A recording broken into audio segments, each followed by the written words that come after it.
get the one that's going to be a little bit slower through the air for Markram. We'll see.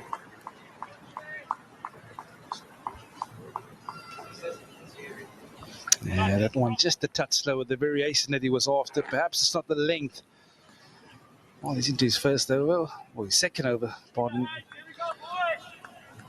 It's into his work. Young spell, Aidan Markram. He's a real fighter. Yeah, he's talking about that the initial movement. That's when I think Gulam got it badly wrong again today with regards to his movement. He was caught on the crease.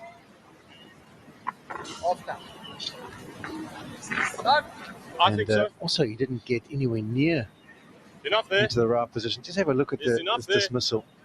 Have a look at how he's still moving back as the ball's coming down to him. And the key is with your rhythm movements is do them early.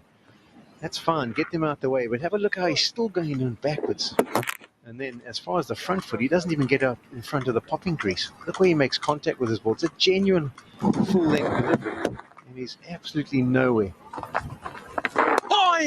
So rhythm movements are great, but do them early so that you get as still as possible before the ball is released.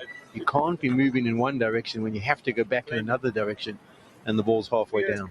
Isn't it? I find it quite amazing, actually, when you really break down some of the batsmen's techniques, those guys who are struggling a little bit.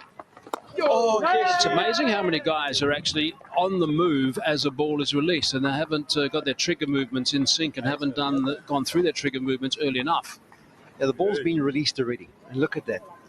The front foot's going backwards, and then he's trying to go forward. He's caught on the crease. I mean, look at the way that's come through. That's hitting midway up the stumps. And he's ending up, because the legs are going backwards, the foot has to be, the bat has to be out in front of himself. He's in no position to play that. You can do Fred Astaire for all I care. It doesn't really matter. There's many hopping around as you want, but at that point of delivery, you've got to try and be still and balanced in order to give yourself the opportunity to go forward or backwards.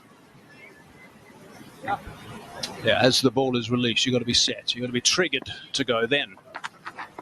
So you've gone through your trigger movement.